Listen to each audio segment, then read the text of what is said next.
And, Mr. President, I'll tell you, the Senate Commerce Committee on January 14th, we're going to have a hearing with all of the big three there and Tesla. And the entire hearing is going to focus on how your leadership has reduced the burdens on car makers. That's lowering costs, that's giving consumers more choices, and it's producing more jobs in America.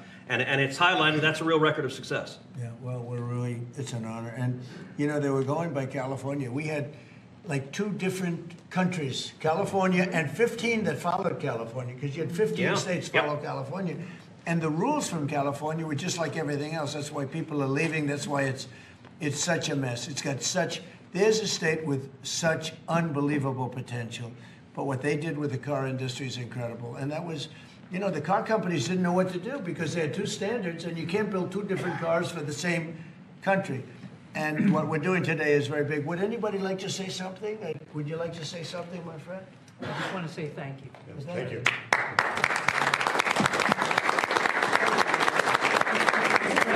Brian, Mr. President, thank you. Once again, and we love you, Brian. Oh, I love you too, Mr. President. I've always said he's a good man. Well, I appreciate that. I've always said you've tackled the three M's: mortgage, munchkins, and marriage. You've solidified all of those. I'll add motor vehicles to that now.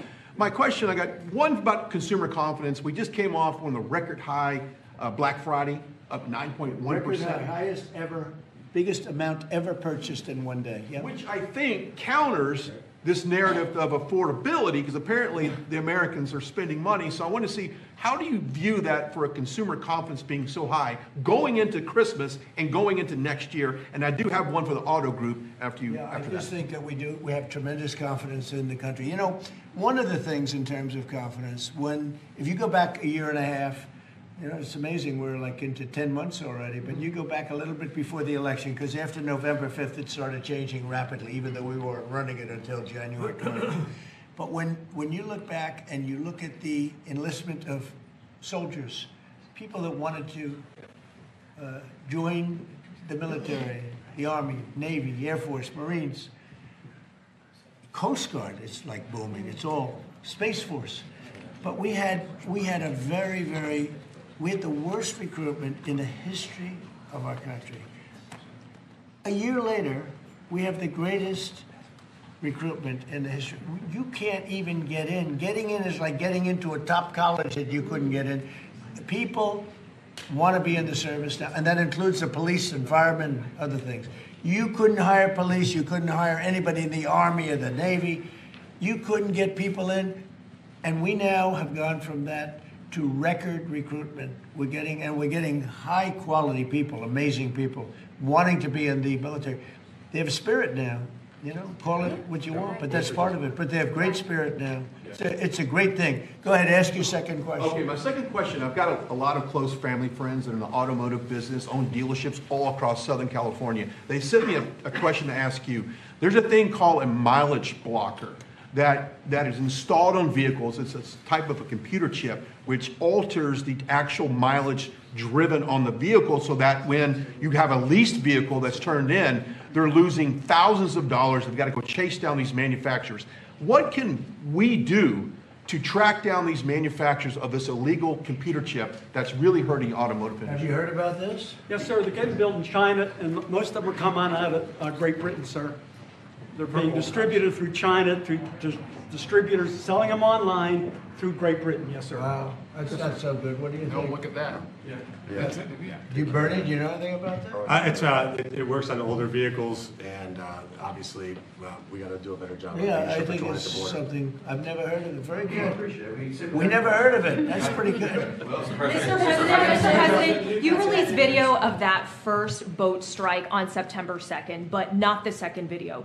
Will you release video of that strike so that the American people can see for themselves what happened? I don't know what they have, but whatever they have, we'd certainly release. No problem. You know, we stopped every boat we knock out. We save 25,000 American lives. That's right. And if you look at our numbers, the drugs coming in through sea are down 91%. I'm surprised there's 9% you want to. I don't know who's doing the 9%, but it's down 91, and we're going to start very soon on land, and I'm sure you're thrilled to hear that. Mr. President, on Ukraine, Steve Witkoff and Jared Kushner were there last night with Vladimir Putin. Can you give us an update about those talks? It sounds from what the Kremlin is saying that they're not going to compromise. Can you tell us what you've... I don't know what the Kremlin's doing. I can tell you that they had a reasonably good meeting with President Putin. We're going to find out. It's a war that should have never been started. It's a war, if I were president, we had a rigged election. If I were president, that war would have never happened. It's a terrible thing. But I thought they had a very good meeting yesterday with President Putin. We'll see what happens. It's, you know, when I was in this office and I talked about no cards, I said, you have no cards. That was the time to settle. I thought that would have been a much better time to settle. But they, in their wisdom, decided not to do that. They have a lot of things against them right now. But you have President Putin had a very good meeting yesterday with Jared Kushner and with Steve Witkoff. What comes out of that meeting, I can't tell you, because it does take two to tango. You know, Ukraine, I think we have something pretty well worked out with them. They're very satisfied, considering. But the sad part is, if I were president, no war would have ever happened. They would have had 100% of their territory. Nothing would have happened. It's a very sad situation. So think of this. Last month, 27,000 soldiers. 27. That's like you take a stadium, a football stadium, not an arena, and you cut it in half. 27,000 people died. Young, mostly young soldiers, died last month, in 1 month. And that's the only reason I'm involved. You know, we're not spending any money in the war. We're selling to NATO. We're not being ripped off like we were under Biden. Biden was handing everybody everything we had, giving them all the missiles, everything they wanted, free, no charge. So he had no idea what he was doing. They're paying top dollar, full price for everything. Goes to NATO, and then NATO distributes it. NATO pays us. So we're not. It's not money. We would all. I think I can speak for everyone behind here. The politicians I know, and the auto manufacturers are good people. They don't want to see 27,000 people die for no reason whatsoever. And that's the only reason I'm trying to help. Yeah, please. Mr. President, switching to Venezuela for a second. Have you checked back with President Maduro? I mean, is your pressure campaign working? And do you think, how's he responded to your demand that he leave the country? It's not pressure campaign. It's much beyond that, I think. But I spoke to him briefly, just told him a couple of things. We'll see what happens with that. Venezuela sends us drugs, but Venezuela sends us people that they shouldn't be sending. They emptied their prisons into our country. They sent us killers, murderers. They sent us drug dealers at the highest level. They sent us gang members. They sent us people from their mental institutions. They emptied their mental institutions into our country. And so did other countries, because we had stupid people running this country, really stupid people. And I think probably you had some stupid ones, and you had some smart ones, but there were bad people too. Because not all of them were stupid. You can't cheat on elections like they did and be stupid, okay? Did you talk to him a second time, or just that one time? What's that? To Maduro. Did you speak to him again? No, I didn't. Mr. President, if you do find... When you spoke with Mr. Witkoff and with Mr. Kushner... Last night, did they give you the sense that President Putin still wants to end the war, wants to make peace? He would like to end the war. That was their impression. Now, whether or not, do you believe him? That was their impression. You know, their impression was that he would like to see the war ended. I think he'd like to get back to dealing a more normal life. I think he'd like to be trading with the United States of America, frankly, instead of, losing thousands of soldiers a week. But their impression was very strongly that he'd like to make a deal. We'll see what happens. Mr. President, if the boat strikes, if it is found that survivors were actually killed while clinging on to that boat, should Secretary Hegseth, Admiral Bradley, or others be punished? I think you can that these people were killing our people by the millions, actually, if you look over a few years. I think last year we lost close to 300,000 people were killed. That's not mentioning all the families. Have you seen what happens with the families of not only the people killed, the people that are trying to get their son or their daughter off of this poison that they've been fed? I think you're going to find that there's a very receptive ear to doing exactly what they're doing, taking out those boats. And very soon we're going to start doing it on land too, because we know every route, we know every house, we know where they manufacture this crap, we know where they put it all together. And I think you're going to see it very soon on land also. Yeah, please. So to be clear, you support the decision to kill survivors after the initial No, I strike? support the decision to knock out the boats, and whoever is piloting those boats, most of them are gone, but whoever are piloting those boats, they're guilty of trying to kill people in our country. Yeah, please. The House Judiciary Committee has subpoenaed Jack Smith to ask about his investigation of you. I wondered, for a deposition, I wondered if you'd prefer to see that as a hearing so that the American public can see the questions and the responses more easily. I'd rather see it probably at a hearing. Look, Jack Smith is a thug. He's a failed prosecutor. He's a bad man. He's an evil man. He hurt a lot of people. Forget about me. You know, I do this stuff, but I got indicted many times by a guy that they were dismissed. He's a bad guy. He's a sick man. There's something wrong with him, actually. I think Jack Smith is a sick man. There's something really wrong with him. I'd rather see him testify publicly because there's no way he can answer the questions. But Biden knew this was going along. Kamala knew it was going along. And there's a lot of things happening right now that they don't like. One of the things is the auto pen. Everything he signed, almost, with the exception of the pardon of his wonderful son, Hunter, just about everything he signed was not signed by him. He had no knowledge of it. He didn't know what it was. People sitting around the beautiful Resolute desk knew exactly what it was. And those people are guilty, in my opinion, of a major crime. Everything that was signed by that auto pen, the man operating the auto pen, and I'm sure there are more than one because I think some of the people can operate it themselves, some of the high-level people operate it themselves. They would just go in and sign his name with an auto pen onto very important documents, not only pardons, but policy, maybe CAFE standards, okay, as an example. Who signed CAFE? If you ask Biden, what's a CAFE standard, he would have absolutely no idea. He'd say, where is the CAFE located? The guy didn't know anything. Look, that just shows you what a rigged election can be, but you understand what I'm saying. Thank you. You've had conversations with Jensen. Right, so. Smart man. In your conversations with him, have you kind of given a sense of where you are with export controls and the types of chips that NVIDIA can get to China? Sure, he knows very well. He's done an amazing job. NVIDIA, very good. Yeah. Mr. President, when do you expect for phase 2 of the Gaza peace plan to be implemented? And well, it's going along well. You know, they had a problem today, I understand, with a bomb that went off and hurt some people pretty badly, probably killed some people. They're telling me it just happened. But it's going on very. We have peace in the Middle East. People don't realize it. We have tremendous support. 59 countries. There's tremendous support. But phase 2 is moving along. Yeah, it's going to happen pretty soon. Mr. President, did you speak with House Republican leadership about your decision to pardon Congressman Henry Cuellar? And are you concerned that you made a vulnerable Democrat perhaps less vulnerable with that decision? It didn't matter. He's a respected person. He was treated very badly because he said that people should not be allowed to pour into our country. And he was right. He didn't like open borders. He was on the border. You know, he represents a very respected man. He represents the people on the border. And he saw what was happening.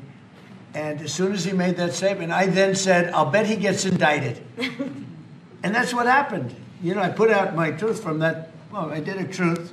Wonderful truth. We love truth. But what happened is he got indicted for speaking the truth. And his wife got indicted, Imelda. And that's sort of a first. Usually they leave the wives alone, right? Don't they, Congressman? Typically they indict somebody, put him in jail for the rest of his life, but the wife can just sit home and cry, or she'll find a new man. You know? A lot of times they find a new man, it makes them much happier. In fact, a lot of times they like that man better than the one that's in jail. Mr. President, thank you. The mayor of Minneapolis, Jacob Frey, is saying that he's actually proud to have the largest Somali community in the country, and his police chief. Well, then he's a fool. Well, his police chief is also I saying wouldn't be proud to have the largest Somalian. Look at their nation. Look how bad their nation is. It's not even a nation. It's just people walking around killing each other. Look, these Somalians have taken billions of dollars out of our country. They've taken billions and billions of dollars. They have a representative, Ilhan Omar, who they say married her brother. That's a fraud. She tries to deny it now, but you can't really deny it because, you know, it just happened. She shouldn't be allowed to be a congresswoman, and I'm sure people are looking at that. And she should be thrown the hell out of our country.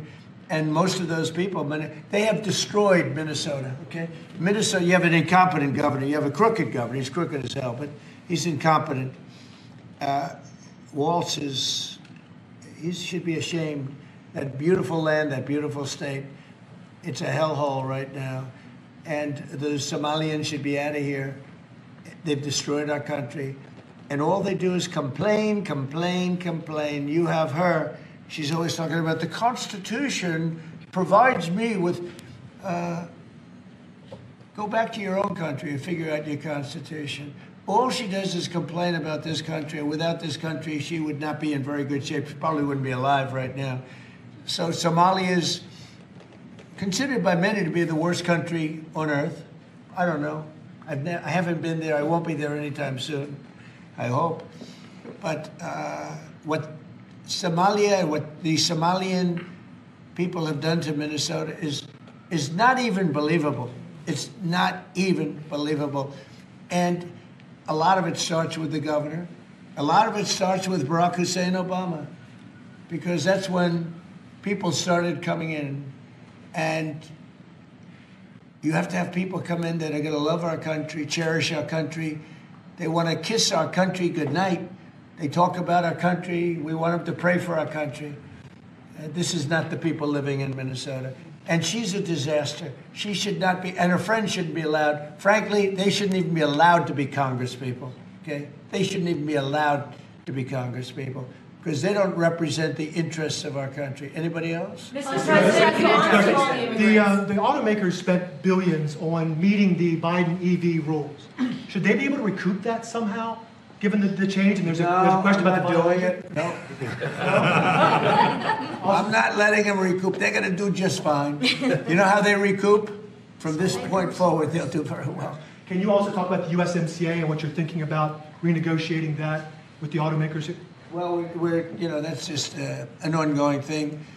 It expires in about a year, and we'll either let it expire or we'll maybe work out another deal with Mexico and Canada. But look, Mexico and Canada have taken advantage of the United States, like just about every other country, in all fairness. It's not them. I'm not blaming them. But every country, because we had stupid people running our country. We had a lot of stupid people running. That's why we have $38 trillion in debt. But the beautiful thing about the tariffs is we'll start paying off that debt. The money coming in, they're finding money in our country now that they never knew existed. The other day, $30 billion. Where did it come from? I said, why don't you check the tariff show? They said, sir, that tariff hasn't started yet. It doesn't start till January. I said, no, it started 2 months ago. They called back, sir, you're right, it was from tariffs. No, we have a whole different country. I hope the Supreme Court, I pray that the Supreme Court understands the importance of the sensible, really, I mean, this would be country threatening if something happened with regard to that. You know, the people that brought that case are bad people. They're very bad people. They hate our country. They represent foreign countries, including China. But they represent, and China's paying us a lot of money now in tariffs, but they represent people that really don't like our country much. And I know some of them, and they're scum. In my opinion, they're scum. They're absolute scum. And they're not suing for any good reason. They're just suing to see if they can stop it, because they make money if this country does badly. You know? So, but we're taking in trillions of dollars. We're stopping wars. We have great national security because of tariffs. And then to think that we have to even go and justify this. The reason a lot of these people, I can tell you this, maybe we would have had the political people, we wouldn't have these people without tariffs. The people that are up here from Stellantis and Ford and General Motors, great companies, including this gentleman, they wouldn't be here today. if we didn't have tariffs. They'd be building their plants in Mexico and other places. They're leaving Mexico and they're leaving Canada. They're leaving because they ripped off our country. They took our businesses away from us. And now, because of tariffs, they're all coming back. So it's a great thing. Thank you very much, everybody. Mr. President, you called Somalians garbage. What about saying thank you guys? Keep moving. Thank you, Prime Minister. Thank you. Keep moving. Thank you, guys.